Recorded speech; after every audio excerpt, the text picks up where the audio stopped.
आज भारत जोड़ो यात्रा का 134वां दिन है। उसके बारे में मैं पीसीसी अध्यक्ष से गुजारिश करूंगा वो आपको जानकारी दें। कल तक यानी कि 29 तारीख की शाम तक भारत जोड़ो यात्रा करीब 4080 किलोमीटर कवर करेगा कल शाम तक। यानी कि कल शाम चलना हम बंद करेंगे। 30 तारीख को हम चलेंगे नहीं। 30 तारीख को 10 बजे यहाँ फ्लैग होइस्टिंग सेरेमनी होगा राहुल जी के हाथ पर, और 136 दिन लगे हैं। उसके बीच में 9 दिन का ब्रेक था दिल्ली में, पर 136 दिन लगे हैं इस 4080 किलोमीटर करने के लिए। हमारे देश के अलग अलग राज्यों के, पहले से तमिलनाडु में शुरू हुआ, केरला, कर्नाटका, आंध्र प्रदेश, तेलंगाना, महाराष्ट्र, मध्य प्रदेश, राजस्थान, हरियाणा, दिल्ली, उत्तर प्रदेश, फिर हरियाणा, उसके बाद पंजाब, उसके बाद हिमाचल प्रदेश, उसके बाद फिर पंजाब, और वहां से जम्मू एंड कश्मीर। कुल मिलाकर 75 जिले से हम गुजरे हैं। 75 डिस्ट्रिक्ट्स कवर हुआ है हमारे देश का, जिसमें से 5 जिले जम्मू के हैं और 5 जिले कश्मीर में हैं। जैसा कि मैंने कहा, कुल मिलाकर 4080 किलोमीटर कवर हुआ है। 136 दिन में से 116 दिन चलने का दिन था, और जब हम चलते थे औसत के तौर से रोज 23-24 किलोमीटर भारत जोड़ो यात्रा चलता था।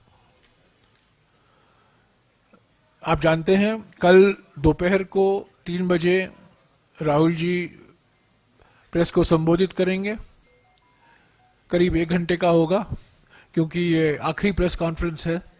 थोड़ा अधिक समय हम लेंगे उसमें, ताकि आप लोगों के सवाल का भी जवाब दिया जाए। और परसों 10 बजे यहाँ फ्लैग होइस्टिंग सेरेमनी होगा पीसीसी ऑफिस में, और 11:30 बजे से करीब 1 बजे तक जो विपक्ष की पार्टियां हैं, जो हमारे अध्यक्ष मल्लिकार्जुन खड़गे जी ने उनको निमंत्रण दिया था समारोह के आने के लिए, वो रैली होगा। उसके बारे में भी हमारे पीसीसी अध्यक्ष आपको अवगत कराएंगे। मैं विकार रसूल जी को निवेदन करूंगा कि वो आपको आज के जो भारत जोड़ो यात्रा हुई, आज आपने देखा होगा कल के हादसे के बाद प्रशासन की ओर से काफी मजबूत कार्रवाई की गई थी, पर उसके बावजूद हजारों में महिलाएं, बच्चे, बुजुर्ग, युवक, समाज के हर वर्ग सड़क पर खड़े थे, आए थे, और भरपूर और बहुत उमंग भरा स्वागत भारत जोड़ो यात्रा का और राहुल गांधी जी का किया। पीसीसी अध्यक्ष आपको आज के भारत जोड़ो यात्रा के बारे में कहेंगे।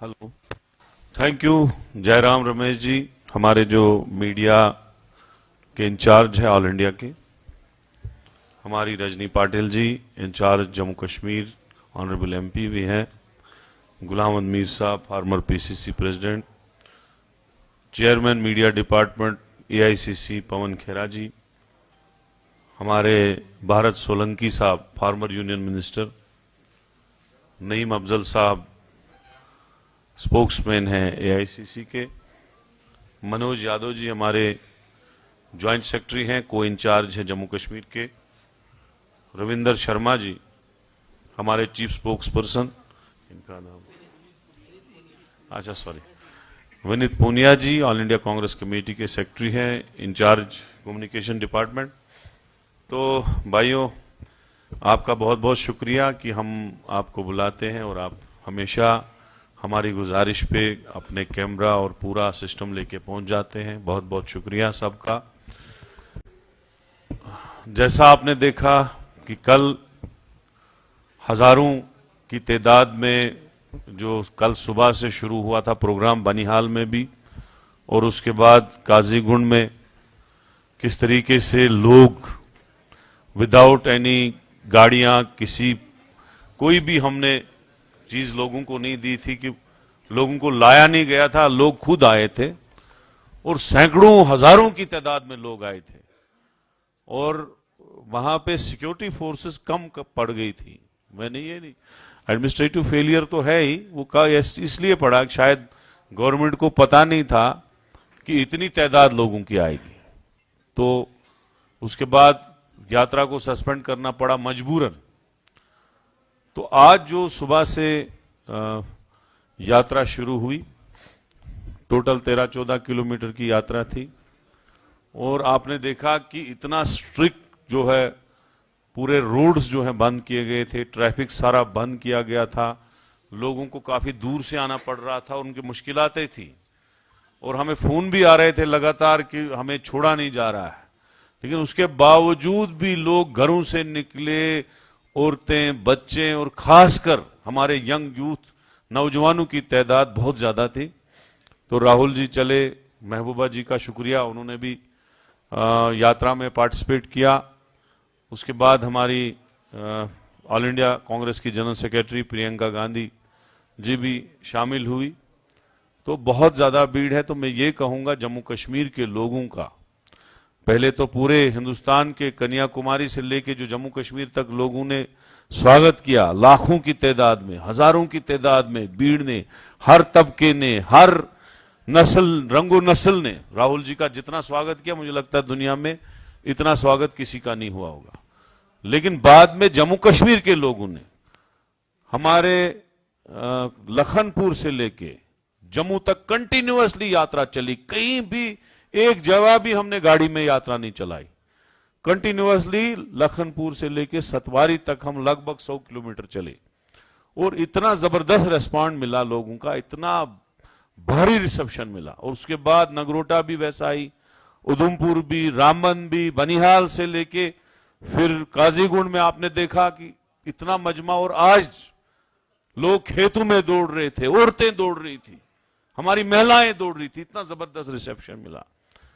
तो मैं ये कहूंगा कि राहुल जी की जो ये भारत जोड़ो यात्रा है, इससे एक चीज क्लियर हुआ कि लोग सताए हुए हैं, लोगों को एक आवाज मिली जिसके साथ लोगों ने अपनी आवाज जोड़ी कि बेरोजगारी का तूफान है, जम्मू कश्मीर में बहुत बेरोजगारी है, महंगाई है, और जो नफरत से ये लोग अपनी सियासत चलाते थे, मुझे लगता है अब वो दुकानें बंद करने का टाइम आ चुका है। तो मैं यही कहूंगा कि लोगों का बहुत शुक्रिया। कल हमारा लास्ट डे है, लास्ट डे में पैंथा चौक से नेहरू पार्क तक यात्रा कल चलेगी, और हमारे काफी लोग, चीफ मिनिस्टर भी आए हैं, उनमें चीफ मिनिस्टर भी शामिल होंगे, ऑल इंडिया कांग्रेस कमेटी के बहुत सारे लीडर, जनरल सेक्रेटरीज जो हैं उसमें शामिल होंगे। एक गैलेक्सी ऑफ लीडर्स जो हैं वो आएंगे, हर स्टेट से वो हिस्सा लेंगे उसमें, और आप भी उसमें कवर करने के लिए आ जाइए। तो मैं इन्हीं अल्फाज से शुक्रिया अदा करता हूं, खासकर जम्मू कश्मीर के लोगों का, और आप प्रेस के साथियों का, जिनने हमें बहुत अच्छा कवरेज दिया भारत जोड़ो यात्रा में। Thank you very much Jairam ji. हाँ जी, सवाल पूछिए।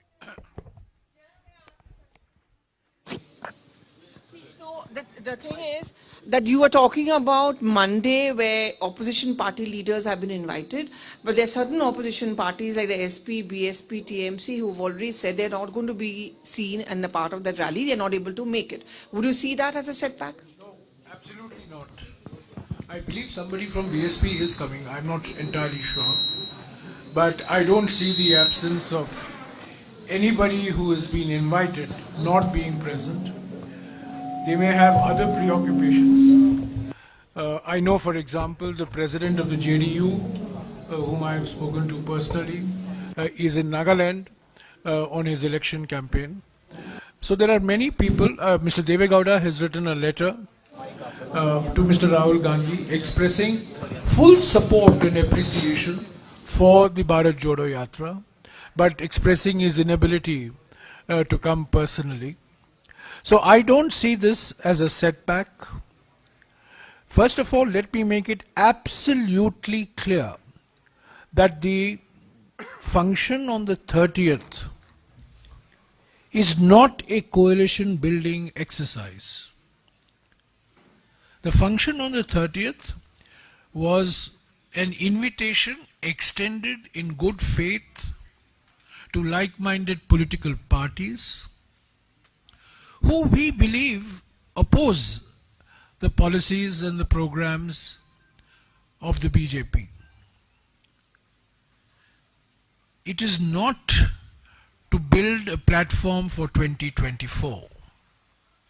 It was, as I said, a courtesy that we extended to like-minded parties to come and take part in the formal conclusion of the Bharat Jodo Yatra is the flag hoisting ceremony at 10 o'clock in the PCC office at Lal Chowk. So the opposition conclave or the opposition parties who have been invited, they have been invited to take advantage of the ending of the Bharat Jodo Yatra. So I do not see this as a setback. After this will begin the process of political talks and political negotiations. Any opposition platform to defeat the BJP must be based on two realities. Reality number one, Congress must be the pivot or the fulcrum of any opposition alliance. Without the Congress, no opposition alliance is relevant or meaningful. Number two, any opposition alliance must be based on a constructive agenda, not just a negative agenda of anti-BJPism or anti-governmentism or this government, anti-regime. It has to be based on a positive, constructive agenda. Now this is not the business of the Bharat Jodo Yatra. The Bharat Jodo Yatra has nothing to do with elections. Now we will begin the process, presumably, of talking to different political parties. So the short answer to your question, I've taken some time because I know there is a view that is gaining ground that it is a setback. It is not a setback. It's natural. We invited them in good faith, but we believe that any attempt to build a meaningful, winning coalition against the BJP must be pivoted around the Congress. Sir total कितनी political sir विपक्ष के कितने इधर sir कितनी आपने 23 पार्टियों को चिट्ठी लिखी थी उसमें से कितनी पार्टीज ने अग्री किया है? अभी तक नहीं है, कल मैं बता दूंगा आपको, कल शाम तक मैं आपको बता दूंगा.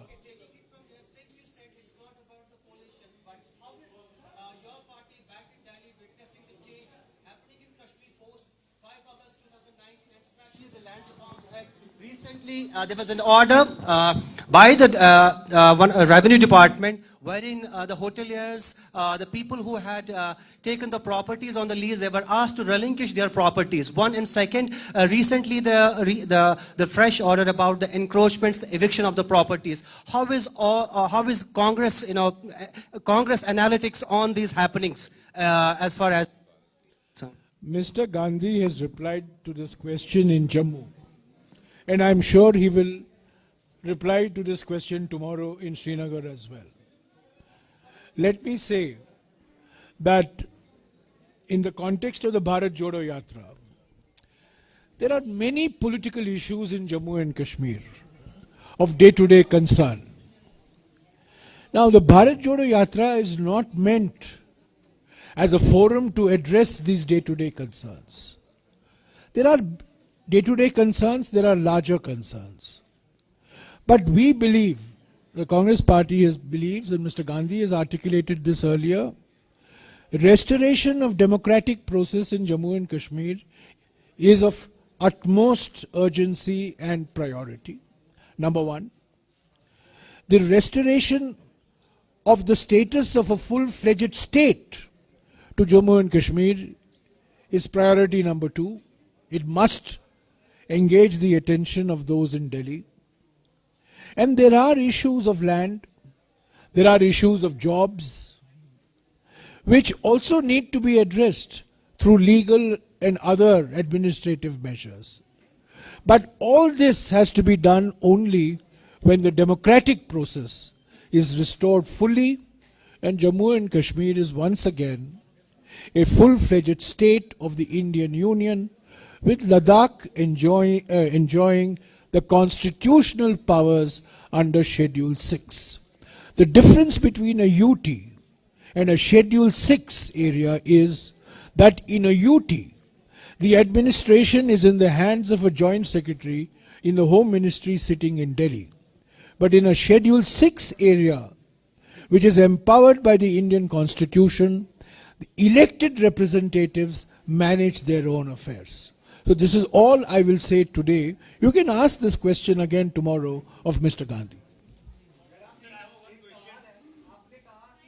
कोई भी मोर्चा जो है राजनीतिक मोर्चा अलायंस उस कांग्रेस के बिना जो है वो बेबुनियाद है। ये जम्मू कश्मीर में भी हमें देखने को मिलेगा कि पीडीपी और एनसी आपके साथ आकर ही चुनाव लड़े बीजेपी के खिलाफ। गठबंधन के बारे में भारत जोड़ो यात्रा फोरम नहीं है। गठबंधन के संबंधित मामलों के बारे में मुझे कुछ कहने का। सभी पार्टियों ने स्वागत किया है, पीडीपी ने स्वागत किया है, सीपीएम ने भी स्वागत किया है, नेशनल कॉन्फ्रेंस तो स्वागत किया है। फारूक साहब मौजूद थे, ओमर साहब मौजूद थे भारत जोड़ो यात्रा में, महबूबा जी भी मौजूद थी। अलग अलग और भी अलग पार्टी जो जम्मू एंड कश्मीर में है उन्होंने स्वागत किया है। पर जैसा कि मैंने कहा, गठबंधन की राजनीति अलग है। भारत जोड़ो यात्रा चुनावी राजनीति से ऊपर हटकर है। यह विचारधारा की राजनीति के आधार पर भारत जोड़ो यात्रा निकाला गया है। जो पार्टियां हमारा स्वागत कर रही हैं भारत जोड़ो यात्रा का, चुनावी मामले में और कोई रवैया अपना सकती है। मैं नहीं बोल सकता हूं उसके बारे में। पर अब आज के हालात में हमने कोई कोएलिशन या सीट शेयरिंग या अलायंस के बारे किसी भी पार्टी के साथ बात नहीं की है। भारत जोड़ो यात्रा का मकसद वो नहीं था। जयराम जी, मेरा सवाल, जयराम जी, न्यूज नेशन से मोहित दुबे। सर, मेरा सवाल आपसे ये है कि आपने कहा कि 4080 किलोमीटर की यात्रा कल तक राहुल गांधी पूरी कर लेंगे, 75 जिलों से गुजर चुके होंगे। इतनी बड़ी यात्रा आजाद भारत के बाद किसी राजनेता ने नहीं की है, जिसने भी की है उसको लाभ मिला है। तो क्या यह मान लिया जाए कि प्रधानमंत्री बनने के लिए राहुल गांधी की एक कदम है और राहुल गांधी उस कदम की ओर आगे बढ़ चुके हैं? सभी तपस्वी अध्याय 2 भगवत गीता में जो उपदेश भगवान श्री कृष्ण को अर्जुन को दिया था वो याद करते हैं, उनके मन में रहता है। जब कोई काम करते हैं, कर्मण्येवाधिकारस्ते मां फलेषु कदाचन मां कर्म फल हेतुर्भूर मां ते संघोस्त्व कर्मणि। समझे? हे अर्जुन, तुम्हारा हक है काम करने का, काम के नतीजे पर ध्यान मत दो। तुम्हारा अधिकार है काम करने का, तुम्हारा धर्म है काम करने का। हमारा धर्म है भारत जोड़ो यात्रा निकालने का। उसके बाद क्या होगा देखा जाएगा, पर हम उस पर कोई ध्यान नहीं देते हैं। इसका नतीजा क्या होगा, कितने सीटें आएंगी, क्या वोट शेयर बढ़ेगा, ये सब आप लोगों के लिए है। सर, टुडे आज यात्री सर यहाँ से कि आज उन्हें कई टेलीफोन कॉल्स आई और भारत जोड़ो यात्रा में लोगों को ज्वाइन होने के लिए नहीं अलाउ किया गया। Is the fresh charge against state administration? One number sir, there is a report in fact on Adani group, what is your take on that? देखो, कोई इल्जाम नहीं लगाया हमने ये कहा कि जो सिक्योरिटी फोर्सेस के अरेंजमेंट्स थे आज वो अच्छे थे, लेकिन लोगों को रुकाया गया, सिक्योरिटी के बेस पे ही रुकाया गया। बाद में वो पैदल चल के आए और यात्रा में शामिल हुए। जो अरेंजमेंट्स थे वो कल के हिसाब से कल नहीं थे, आज अच्छे थे। वो तो हमने पहले ही जयराम रमेश जी ने क्लियर किया। Thank you. मीर साहब कुछ कहें। ऑलरेडी सारी बातचीत हो गई है। जयराम जी ने आपको पूरा कंसेप्ट बता दिया भारत जोड़ो यात्रा का, और आज की यात्रा पर विकार साहब ने बता दिया। मेरे को भी आप में से बहुत लोग फोन करते हैं, जैसे आपने सवाल उठाया कि भारत जोड़ो यात्रा से जम्मू कश्मीर को क्या फायदा है या जम्मू कश्मीर के युवाओं को क्या फायदा है। ये बहुत लोगों ने सुबह से सवाल उठाए, और उसके लिए जयराम जी ने कहा एक तो कल राहुल जी फुल डिटेल आपकी प्रेस कॉन्फ्रेंस लेंगे, सवाल जवाब लेंगे।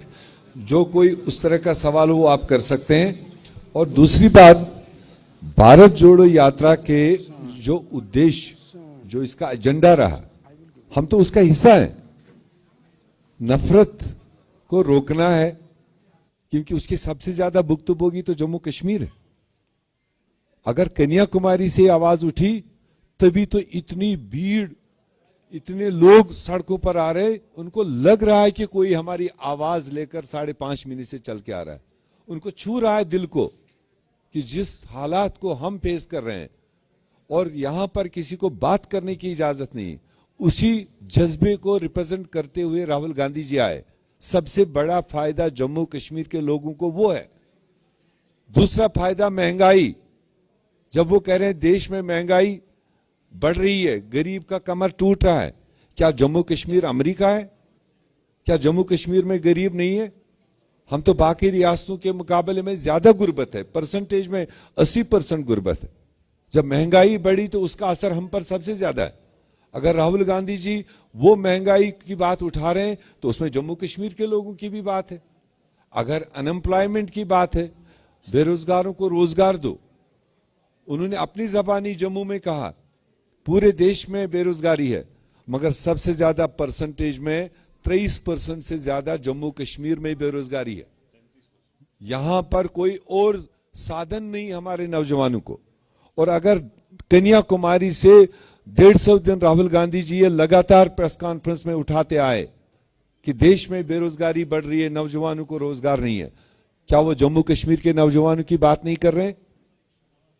तो इसलिए जब हम आते हैं पॉलिटिकल इशू पर, रेस्टोरेशन ऑफ स्टेट, उस पर भी जम्मू में क्लियर किया राहुल गांधी जी ने, और हम लगातार 3-3.5 साल से आपको बता रहे हैं।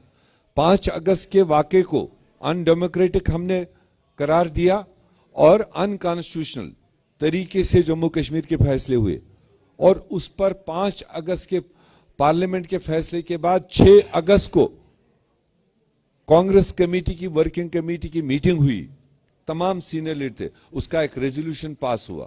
वो रेजोल्यूशन जम्मू कश्मीर के लोगों के हित के लिए हुआ, उसमें विश्वास दिया गया।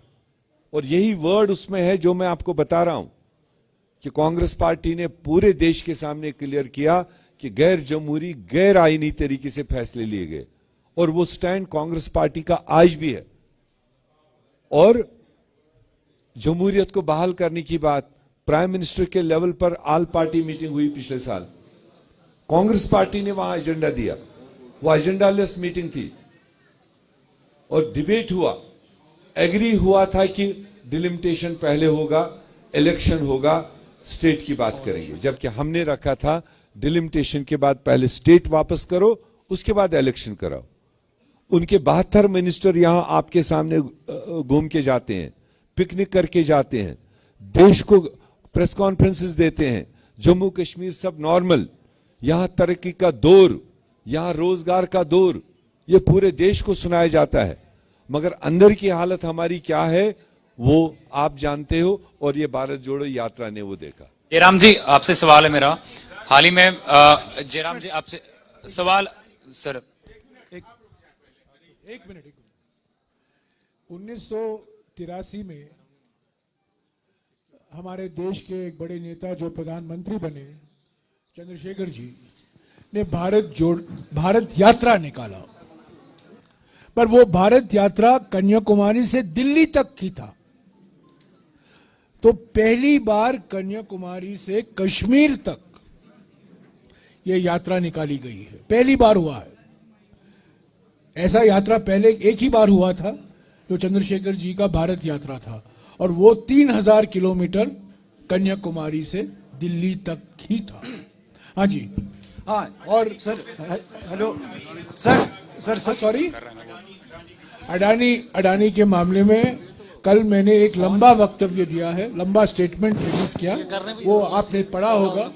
आप नहीं पढ़ा है तो पढ़ लीजिए, आपके सारे सवाल का जवाब उस स्टेटमेंट में। जयराम जी आपसे सवाल है मेरा। एक सवाल पूछना चाहता हूं कि जो एनसी और पीडीपी ने आपका साथ दिया भारत जोड़ो यात्रा में, बाकी जो रेस्ट ऑफ पार्टीज हैं उन्होंने साथ नहीं दिया, उनके लिए आप क्या कहेंगे? और दूसरी बात, आप बार बार कह रहे हैं कि बेरोजगारी जो है और महंगाई पूरे मुल्क में है, मगर जम्मू कश्मीर के मामला इससे अलग है, बहुत खतरनाक मामला है यहाँ के। तो इस हवाले से आप क्या कहने चाहेंगे?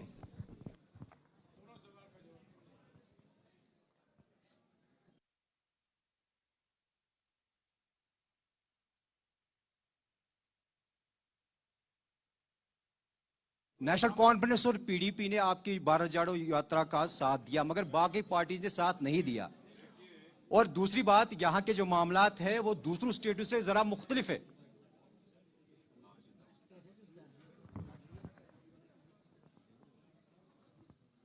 ये ले लें।